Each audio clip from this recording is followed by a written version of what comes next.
Hi everyone, knowledge group पे मैं प्रियंका आपका स्वागत करती हूँ। और जैसा कि एसएससी एमटीएस में हमारा प्रीपोजिशन चल रहा है, ठीक है। तो प्रीपोजिशन में हमने अब तक दो पे बात किए थे, ठीक है। तो इससे पहले वीडियो में दो से रिलेटेड कुछ नियम प्लस एग्जाम्पल हम आपके साथ डिस्कशन किए थे। अब आगे इसमें प्रीपोजिशन में दो से रिलेटेड जो बचे हुए हैं उन पे हम डिस्कशन करेंगे, ठीक है। अलग अलग सेंस में दो का कैसे यूज़ हो रहा है, ठीक है।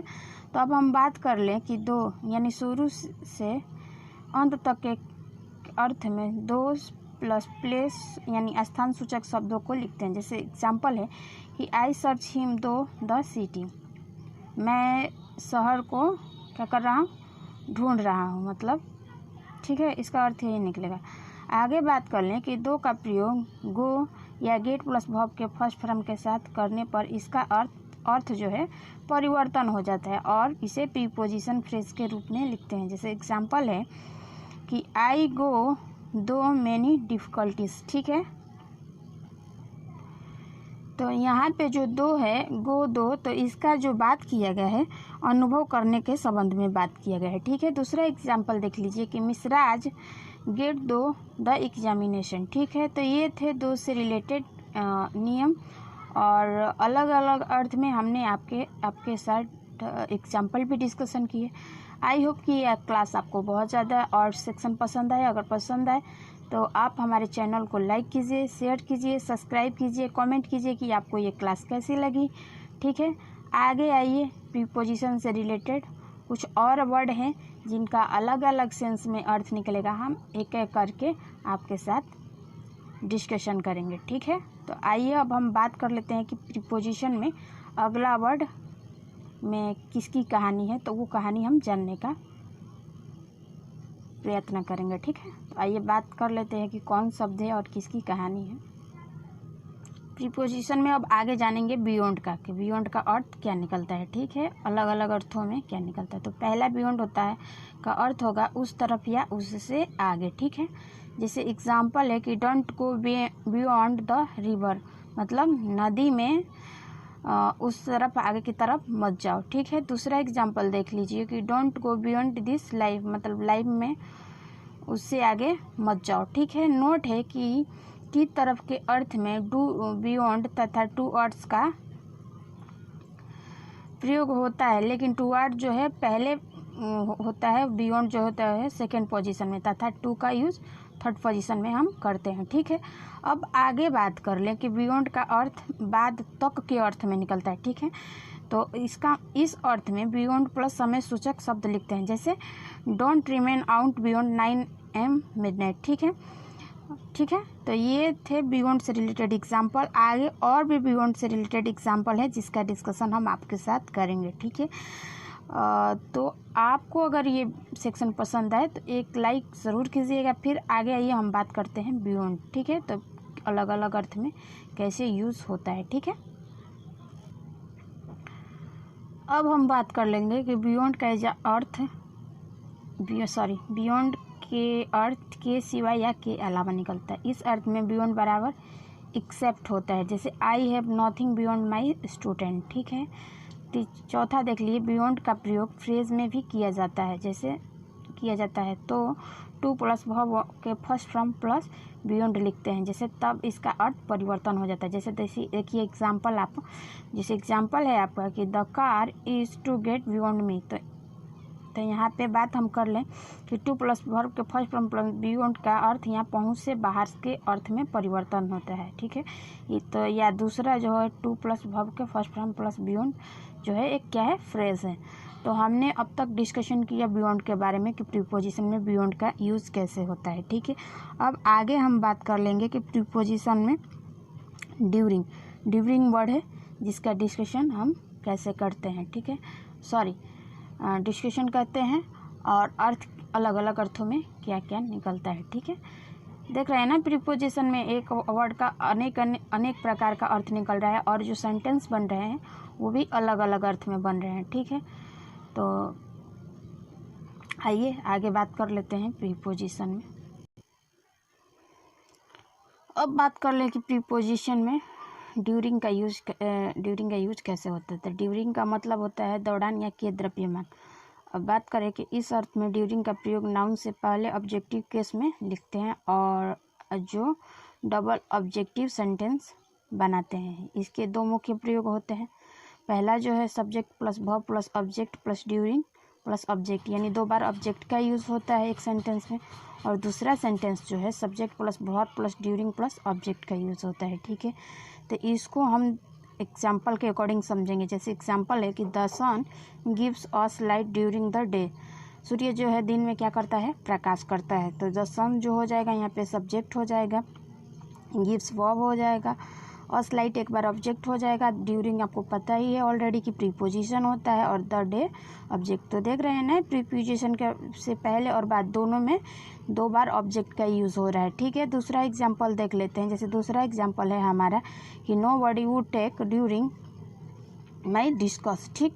तो देख लीजिए नो बडी यहाँ पे सब्जेक्ट हो जाएगा और वुड टेक जो है वर्ब हो जाएगा और ड्यूरिंग प्रीपोजिशन और माई डिस्कस ऑब्जेक्ट, जैसा कि दूसरा सेंटेंस स्ट्रक्चर में दिया है उसके अकॉर्डिंग हमारा एग्जाम्पल एकदम फिट बैठ रहे थे, ठीक है। तो ये थे ड्यूरिंग से रिलेटेड कुछ रूल प्लस एग्जाम्पल। आगे और भी है इसमें जिसका हम डिस्कशन आपके साथ करेंगे। आई होप कि ये सेक्शन आपको बहुत ज़्यादा पसंद है। अगर पसंद आए तो एक लाइक शेयर और सब्सक्राइब कीजिए मेरे चैनल को, और कमेंट कीजिए कि आपको ये क्लास कैसी लगी। आगे आइए डिस्कशन कर लेते हैं। अब आगे जो बात करेंगे ड्यूरिंग में, तो ड्यूरिंग का मतलब होगा कि स्थिति या भाव व्यक्त करने के लिए या के दौरान के अर्थ में निकलता है। जैसे एग्जाम्पल है कि आई सफ़र हर शिप ड्यूरिंग समर, ठीक है। द नहीं लगेगा, अगर द लगेगा तो सेंटेंस हमारा इनकरेक्ट हो जाएगा, ठीक है। अब बात कर लेते हैं कि एक निश्चित समय को व्यक्त करने के लिए ड्यूरिंग प्लस समय का नाम लिखकर प्रीपोजिशनल फ्रेज बनाया जाता है।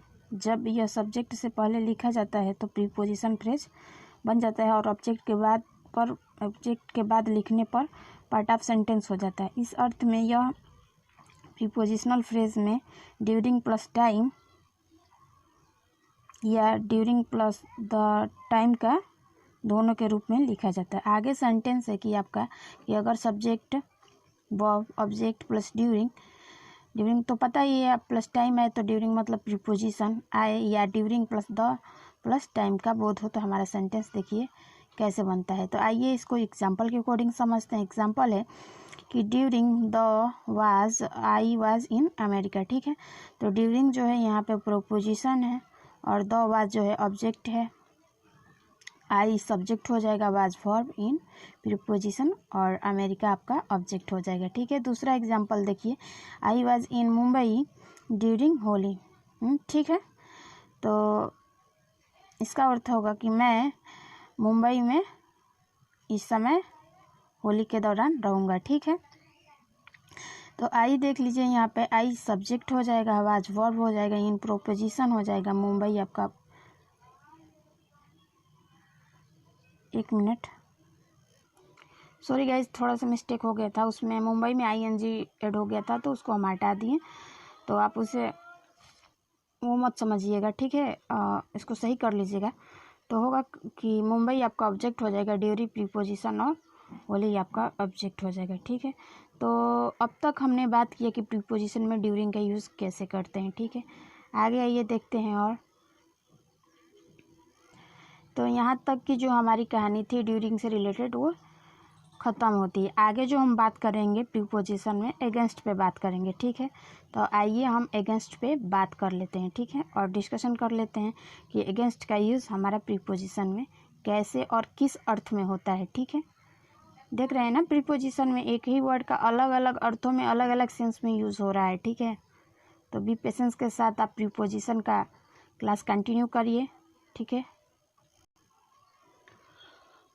अब हम बात करेंगे कि प्रीपोजिशन में अगेंस्ट का यूज़ कैसे होता है। तो अगेंस्ट का मतलब होता है कि विरोध के अर्थ में निकलता है। तो इस अर्थ में subject verb plus against plus object का यूज़ होता है, से क्रम में वाक्य बनता है। जैसे एग्जांपल है, you should not go against the rule, हम लोगों को नहीं तोड़ना चाहिए हम लोगों को रूल के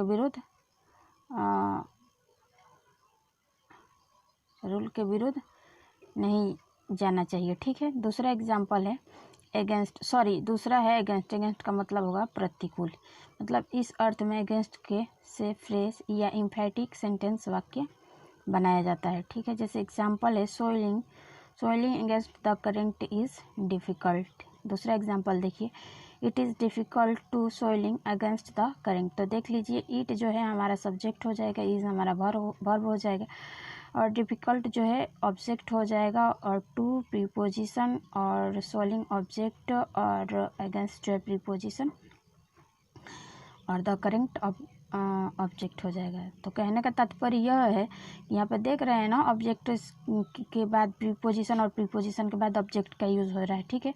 तो ये हमारा एक क्रम चल रहा है, ठीक है। तो ये थे प्रीपोजिशन में अगेंस्ट, और थोड़ा सा अगेंस्ट में कहानी बची हुई है जिसको हम जान लेते हैं, ठीक है। और उसके बाद हमारा अगेंस्ट जो है ख़त्म हो जाएगा। अब बात कर लेंगे कि अगेंस्ट का मतलब यहाँ होगा से सट कर। जैसे एग्जांपल है हमारा कि he was standing against the wall, तो इसका अर्थ होगा हमारा कि वह दीवार से सट कर खड़ा था। तो ये थे अगेंस्ट से रिलेटेड कुछ शब्द जिनका अलग अलग अर्थों में प्रीपोजिशन में कैसा प्रयोग होता है, उसका डिस्कशन हम आपके साथ किए, ठीक है। तो आज तक के प्रीपोजिशन का क्लास यहीं पे ख़त्म करते हैं, और इसके बाद इसी क्लास में थोड़ा सा हम एंटोनियम्स और सिनोनिम्स डिस्कशन कर ले, जो कि हर वीडियो में हम वीडियो के लास्ट में अब डिस्कशन कर रहे हैं, ठीक है। आई होप कि ये सेक्शन आपको बहुत ज़्यादा पसंद आए, ठीक है। अब हम बात कर लेते हैं कुछ एंटोनियम्स और सिनोनिम्स पे। अब हम बात कर लेंगे कुछ सिनोनिम्स और एंटोनियम्स डिस्कशन कर लेंगे, ठीक है। पहला वर्ड है हमारा बाउंटी। बाउंटी का मतलब होता है दान, ठीक है। जब इसका सिनोनिम्स यानी पर्यायवाची बनाएंगे तो बनेगा हमारा कि बेनेवोलेंस, चैरिटी और ह्यूमैनिटी, ठीक है। एंटोनियम्स बनाएंगे यानी विलोम शब्द तो बनेगा कि मिसलेनियस और स्टेरनेस और चर्चनेस, ठीक है। दूसरा वर्ड है ब्रोच। ब्रोच का मतलब होता है चर्चा चलाना या खोलना, ठीक है। जब हम इसका सिनोनिम्स बनाएंगे यानी पर्यायवाची तो बनेगा हमारा टॉप, स्टार्ट, अटर, आउटर और ओपन, ठीक है। और एंटोनिम्स जब हम बनाएंगे इसका तो बनेगा आपका क्लोज और स्टॉप, ठीक है। तीसरा वर्ड है वर्चुअल। वर्चुअल का मतलब होता है असभ्य, ठीक है। तो सबसे पहले बना लेते हैं हम इसका विलोम में, ठीक है। विलोम है तो विलोम हमारा बनेगा कि सिविलाइज्ड और काइंड, ठीक है। और सिनोनिम्स यानी इसका पर्यायवाची बनेगा आपका क्रूएल, फिर कोशियस, फॉरकोशियस और बार्बर, ठीक है। तो ये थे कुछ वर्ड जिसका एंटोनियम्स और सिनोनिम्स हम आज के लेक्चर में आपके साथ डिस्कशन किए, ठीक है। जो कि एग्ज़ाम को देखते हुए बहुत ज़्यादा आपके लिए बेनिफिट रहेगा, ठीक है। तो आज की क्लास यहीं पे दी एंड करते हैं। आई होप कि आपको ये क्लास बहुत ज़्यादा पसंद आया। अगर पसंद आए तो आप हमारे चैनल को लाइक कीजिए, शेयर कीजिए, सब्सक्राइब कीजिए और कमेंट कीजिए कि आपको कैसी क्लास लगी। अगर आपको इसी तरीके लेटेस्ट वीडियो चाहिए तो आप हमारे चैनल को सब्सक्राइब कीजिए, ठीक है। फिर मिलते हैं नेक्स्ट वीडियो के साथ, तब तक के लिए thank you and take care.